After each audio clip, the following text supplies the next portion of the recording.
that you have entered into of allegiance. Alaysa kadhalik. So it's available, it's obtainable even in the modern world that we live in international politics, not to talk of the religion that we profess. So it's very natural. There is nothing that a Muslim should be afraid of or should be shy of saying that Allah subhanahu wa ta'ala has warned us against befriending those that oppose him and his messenger.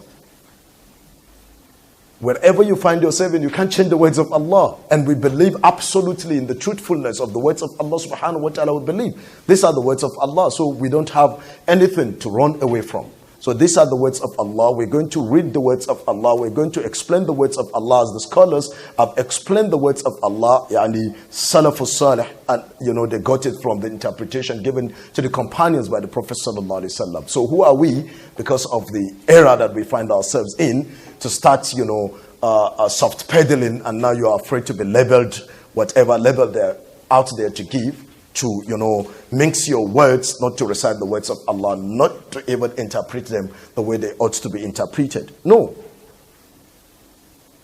You have to say it as it is. Even if they call you on CNN, recite the verses of Allah, interpret them according to the interpretation given by the Salaf. Apply wisdom. But you should not, because of the podium that has been given to you, or the people that are in front of you, you see, it somehow to, recite these verses. Allah subhanahu wa ta'ala warned us against befriending those that oppose him and his messenger.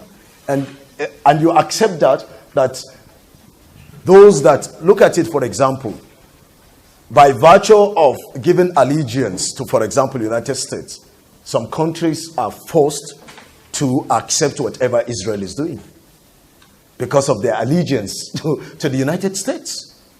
So this is obtainable. So why should a Muslim be afraid or, be ashamed to speak the truth?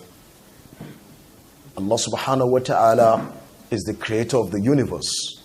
Allah subhanahu wa ta'ala is the one that provides. Allah subhanahu wa ta'ala is the one that controls the affairs of the universe.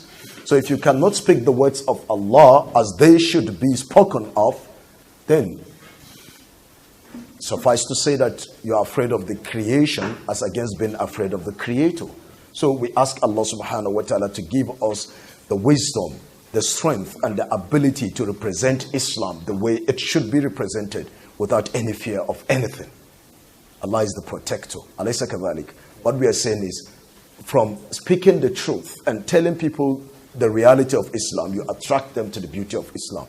If you can be dishonest and you can be truthful to your religion and abide by the dictates of your religion, then that religion that has made its adherents to imbibe this stringent, adherence to its teachings is a religion worth professing. That's it.